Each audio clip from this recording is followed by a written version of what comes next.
மரியாதைக்குரிய விஜய் அவர்களுடைய அறிவிப்பை நானும் பார்த்தேன். அதில் அன்பு சோலைகள் என்கிற கருத்தை நக்கலை ஏடி செஞ்சிருக்காரு. ஒரு 5 ஆண்டுகளுக்கு உங்களுக்கு தெரிஞ்சிருக்கு, விஜய் அவர்களுடைய தந்தையார் மரியாதைக்குரிய ஒரு சந்திரசேகர் அவர்கள் என் மகன் என்னை பராமரிக்கவில்லை என்று எல்லா மீடியாலையும் புலம்பிக்கின்றார். தன் தந்தையாலேயே தான் பராமரிக்கப்படவில்லை என்று இங்கு விமர்சிக்கப்பட்ட வன்மத்தோடு திட்டு வாங்கியவர் தான் விஜய் அவர்கள். அவருக்கு உறுதியாக தமிழ்நாட்டுடைய தாய்மார்கள், தந்தையர்கள், மூதாதைகளுடைய அந்த குரல் தெரியாது. அவர் ஒரு அறிக்கையில் எழுதியிருக்கார். ஒட்டுமொத்தமாக ஒன்றிய அரசுடைய அந்த நிதிநிலை அறிக்கையில் மரியாதைக்கு நிர்மலா சீதாராமனுடைய தமிழர் விரோத போக்குனால கடந்த காலத்தில் கூட பாஜக ஆண்டபோது கூட பாஜகவுடைய தேசிய தலைவராக இருந்த எண்ணிலடங்காதோர், குறிப்பாக வெங்கையா நாயுடு போன்றவர்களெல்லாம் தமிழ்நாட்டுடைய உரிமையை புரிந்து கொண்டவராக இருந்தார். தமிழ்நாட்டுடைய அதிமுக தான் திமுக இருந்தாலும் எந்த கருத்தை வலியுறுத்தினாலும் இங்கே தமிழ்நாட்டுடைய பிரதிநிதிகளாக டெல்லியிடம் சொல்லுகிற இடத்தில் இருந்தார்கள். ஆனால் இன்று தமிழ்நாட்டுடைய முகவரியாக இருக்கக்கூடிய நிர்மலா சீதாராமன் அவர்கள் தந்தை பெரியார் மீதும், பேரறிஞர் அண்ணா மீதும், கலைஞர் மீதும் ஒரு தீரா வன்மத்தோடு இருக்கார். குறிப்பாக திராவிட இயக்கத்தின் மீதும், குறிப்பாக திராவிடர்கள் மீதும் தீரா வன்மத்தில் இருக்கார். அதனால் இவர் குறிப்பாக மோடியிடமும் RSSிடம் போய் தமிழ்நாட்டுக்கு எதுவும் செய்யக்கூடாது என்பது மிக உறுதியாக நிர்மலா சீதாராமன் இருக்கார். அவர் தயாரித்த இந்த பட்ஜெட்டில் தமிழர், தமிழ்நாடு என்கிற ஒரு வார்த்தை இல்லை.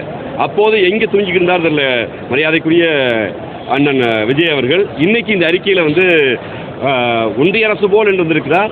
இவர் பாயசத்துக்கும் பாயாசத்துக்கும் வித்தியாசம் ஒரு தமிழ்நாட்டுடைய பால்வாடி குழந்தையிட போய் கேட்டால் தெரியும். இங்கே பால்வாடிகளுக்கு மாண்புமிகு முதலமைச்சர் என்ன செய்திருக்கிறார், பள்ளிகளுக்கு என்ன செய்திருக்கிறார், இங்கே இருக்கக்கூடிய கல்லூரி மாணவர்களுக்கு என்ன செய்திருக்கிறார். அதனால்தான் இன்று காலை உணவு திட்டத்தை தமிழ்நாட்டுக்கு அனைத்து பள்ளிகளுக்கும் விரிவுபடுத்திருக்க இந்த நேரத்தில் மரியாதைக்குரிய விஜய் அவர்களுடைய விமர்சனம் என்பது அறிக்கை கொடுக்க வேண்டும். தானும் இருக்க என்ற இருப்பை காட்டுவதற்காக நான் பார்க்கிறேன். விஜய் பின்னாடி அதிக இளைஞர்கள் கூடுவதை பார்க்க முடியுது. கோயம்புத்தூர் நகரத்தில் அவருக்கு அதிக ஒரு ரசிகர் பட்டாளம் இருக்குது. அது எல்லாமே தொண்டர்களாக மாறி இருப்பாங்களா, இல்லை பெரும் சவாலாக இருக்குது? இல்லை, விஜய் படத்தை போட்டால் கூட நானும் இன்னைக்கு ஆச்சரியமாக பார்ப்போம். இந்த மாட்டு கருத்தில் இது ஒரு ரசிக மனப்பான்மை தான். அவர் தலைவராயத்துக்கு என்ன கருத்தியல் வச்சுட்டு இருக்குன்னு எனக்கு தெரியல. ஏன்னா அவர் ஸ்டாம்ப் சைஸ தலைவர்களை புகைப்படத்தை மட்டும் வச்சா பத்தாது. அந்த தலைவர்கள் பேசிய தத்துவம் என்ன, அந்த தலைவர்கள் விமர்சிக்கப்பட்ட போது என்ன எடுத்தார் உங்களுக்கு தெரியும். சீமானவர்களால் தற்குறித்தனமாக, இன்னும் சொல்லப்போனால் ஒரு மன இறுக்கத்துக்கு உள்ளாகி சீமானவர்கள் தந்தை பெரியாரை மிக ஒருமையில் பேசிய போதெல்லாம் மௌனமாக வாய் மூடி அமைதியாக இருந்தது தான் நடிகர் விஜய் அவர்கள். தன்னுடைய தலைவர்கள் மீது ஒரு தாக்குதல் நடத்துகிற போது ஒரு அமைதியாக இருக்கிறவர் எப்படி தத்துவத்தின் தலைவராக இருக்க முடியும்? பார்க்கிற இளந்தலைமுறையினர், மாணவிகள், வளர்கிற இளைஞர்கள்லாம் விஜய் ஒரு நடிகராக ரசிப்பார்கள். ஆனால் அவர்களிடம் திராவிட முன்னேற்ற கழக மாணவர்கள் ஒன்று சொல்லிக்கொள்ள விரும்புகிறது. நடிகர் விஜய் இந்த உச்சம் தொட்டிருக்கிறார், எந்த மாற்று கருத்து இல்லை. நடிகர் விஜயை போல் ஒரு சாமானியன், போஜ்பூரி நடிகர், மைதிலி நடிகர், சாந்திரி நடிகர், ராஜஸ்தானி நடிகர், குஜராத்தி நடிகர், பெங்காலி நடிகர், இல்லை ஹிமாச்சல் பிரதேச நடிகர் யாராவது வந்திருக்காங்களான்னு பாருங்க. யாருமே இருக்க மாட்டாங்க. ஒரு அமிதாப் பச்சன், ஒரு ஷாருக் கான், சல்மான் கான் இந்திய தாய்மொழியாக கொண்ட, இல்லை இந்தியை மட்டும்தான் தாய்மொழி நம்புகிற, இந்தியை வளர்க்குற மும்பையில் இருக்க பாலிவுட் நடிகர் மட்டும் வந்திருப்பாங்க. ஏன் யூபியிலேருந்தும், பீகார்லேருந்தும், மாப்பியிலிருந்தும், சத்தீஸ்கர்லேருந்து, ஒரிசாவில் நடிகர் வளரலைன்னா ஒட்டுமொத்த வட இந்தியாவில் இருக்கக்கூடிய எல்லா மொழி பேசுகளையும் இந்தி சினிமா திண்டு சரிச்சிருச்சு. ஆனால் தமிழ்நாட்டில் விஜய் போன்றவர்கள், நடிகர் அஜித் போன்றவர்கள், சிவகார்த்திகேயன் போன்றவர்கள்லாம் சாமானிய வீட்டு பிள்ளைகள் நடிகர்களாக வளர்றாங்கன்னா இங்கே தமிழ் சினிமா வளர்ந்துருக்கு. அந்த தமிழ் சினிமா வளர்வதற்கு விஜய் போட்டவர் பெருமரியாதைக்குரிய திராவிட முன்னேற்ற கழகத்துடைய ஆதர்ச கர்த்தா எங்களுடைய பேரறிஞர் அண்ணா அவர்கள். முத்தமிழர் கலைஞர் தமிழ் சினிமாவில் புகழ்பெற்ற நடிகர்களை விட அதிக சம்பளம் வாங்கியவர். அப்போ தமிழ் சினிமாவை வளர்த்த திராவிட இயக்கத்தை பார்த்து இவர் குறை சொல்கிறாரு. அந்த திராவிட இயக்கத்தையும் பாஜக என்கிற ஒரு மதவரி கும்பலை ஒப்பிட்டு ரெண்டு ஒன்றுதாங்கிறாருன்னா, அந்த ஏறி வந்த ஏணியை எந்த திராவிட இயக்கம் தமிழ் சினிமாவை பாதுகாத்ததோ, இன்றைக்கி உங்கள் பல பேருக்கு எழுத தெரியும், பேச தெரியும், படிக்க தெரியும், நடிக்க தெரியும். சென்னை குடம்பாக்கம் போனால் சினிமா துறையில் வளரலான்னு நம்பிக்கை வந்திருக்குன்னா, அது சினிமா துறை சாதி பார்க்காது, மனம் பார்க்காது, மொழி பார்க்காதுன்னு நம்பிக்கை வந்திருக்குன்னா அது திராவிட இயக்கம் விதைத்த விதை. அப்படி அந்த திராவிட இயக்கத்தின் மீது விமர்சனம் செய்து அப்படி ஒரு கருத்தியலை இந்த மக்கள் ஏற்றுக்கொள்ள மாட்டாங்க. நடிகர் விஜய் வளர்ந்து வருவதற்கும் திராவிட இயக்கம் கலைத்துறையில் செய்திருக்கக்கூடிய சாதனையாக தான் நாங்கள் பார்க்குறோம்.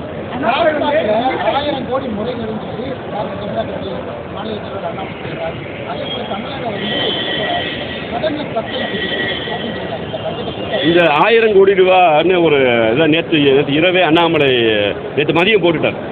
முந்தின நாள் ஒரு ட்வீட்டை போட்டார். எங்களுக்கு என்ன சிக்கல்னா, கமலாலயமும் ஈடியும் ஒன்றா இருக்கு. ஈடியுடைய சோகார்ட்ஸுடைய சொல்றதுக்கு முன்னாடி கமலாலயத்தினுடைய தலைவர் அண்ணாமலை வருதுன்னா, சம்பளத்தை இடி ஆஃபீஸர் அண்ணாமலைட்ட வாங்குறாங்களா இல்லை ட்வீட் போடுறதுக்கு நீங்கள் இந்த சினிமா ப்ரோமோட் பண்ணுவாங்க. சில நண்பர்கள் சினிமாவுடைய ப்ரோமோட் பண்ணுவாங்க. இந்த போஸ்ட் போட்டிங்கன்னா 2 ரூபா வாங்கிக்கலாம், 1 ரூபா வாங்கிக்கணும், அப்படி ஒத்த ஓட்டு வாங்கின அண்ணாமலை தன்னுடைய ப்ரொமோஷனுக்காக ஈடிட்டு கமிஷன் வாங்குறான்னு தெரியல. அதாவது மெசேஜ் வந்து லீக் அவுட் பண்ணுறது முன்னாடியே இதுக்கு ஈடி தான் பதில் சொல்லணும். மாண்புமிகு எங்களுடைய அமைச்சர் பொறுப்பு அமைச்சர் செந்தில் பாலாஜி அவர்கள் மிக தெளிவாக எந்த முறைக்கு நடக்கலை, சட்ட ரீதியாக எதிர்கொள்ளும் சொல்லியிருக்காங்க. அண்ணாமலை போன்றவர்கள் ஈடிட்டு கமிஷன் வாங்குறதுக்கு இல்லை இடி அதிகாரிகள் அண்ணாமலைகிட்ட ப்ரொமோஷன் வாங்குறதுக்கு நாங்கள் பதில் சொல்ல முடியாது.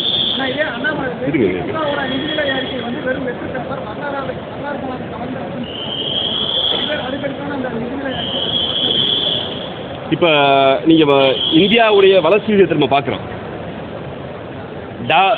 ரூபாய் நோட்டில் ஹிந்தி இருந்த காலத்தில், ஹிந்தி இல்லாத காலத்தில் இதை நீங்கள் சோஷியல் மீடியா பார்க்க முடியுது. ரூபாய் நோட்டில் ஹிந்தியே 32 இல்லை, 40 இல்லாமல் இருக்குது. அந்த காலத்தில் ரூபாயின் மதிப்பும் டாலர் மதிப்பு என்னவாக இருந்தது? மரியாதைக்குரிய மன்மோகன் சிங் அவர்கள் இருந்தபோது 54 ரூபா டாலர் மதிப்பு இருந்தது. அப்போ காங்கிரஸ் பேர் இயக்கம் ஆண்டபோது இருந்தது. அப்போ பாஜக வச்சது டாலருடைய மதிப்பு 54 ரூபா ஆயிடுச்சு. அதனால் வேலையில்லா திண்டாட்டம், வறுமை, கல்வி ஒழிப்பு போன்ற அதாவது கல்வி முன்னேற்றம் அடையலை, டாலர் மதிப்பை நீங்கள் குறைக்கணும்னு சொல்லி பெரிய பிரச்சாரம் செஞ்சாங்க. இன்றைக்கி டாலருடைய மதிப்பு இந்த நொடி 88 ரூபாயா 90 ரூபாயும் தெரியல, 88 ரூபாய்க்கு மேலே இருக்குது. தினமும் 1 ரூபாய் ஏறுது.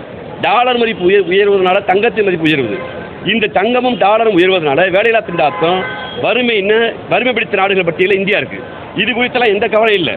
2.5 லட்சம் கோடி ரூபா கடன் வாங்கி தமிழ்நாட்டுக்கு 1 ரூபா கொடுக்காத தென்னிந்திய மாநிலங்களை வஞ்சிக்கிற மோடிட்ட போய் நான் வந்து இங்கே தமிழ்நாட்டின் பிரதிநிதின்னு கேட்கறதுக்கு வக்க தெம்போ திராணி அண்ணாமலைக்கு இல்லை. நீங்கள் உண்மையிலே கோயம்புத்தூர் மாப்பிள்ளைன்னு சொல்கிறாரு. கோயம்புத்தூர் மக்கள் நீண்ட காலத்துடைய இயக்கம். நீங்கள் சேலத்தில் வந்து கோயம்புத்தூர் ராணுவ கேரக்டர்னு அறிவிச்சாங்க நிர்மலா சீதாராமன். 1 ரூபா ஒதுக்குனாங்களா? நம்ம என்ன சொன்னாங்க?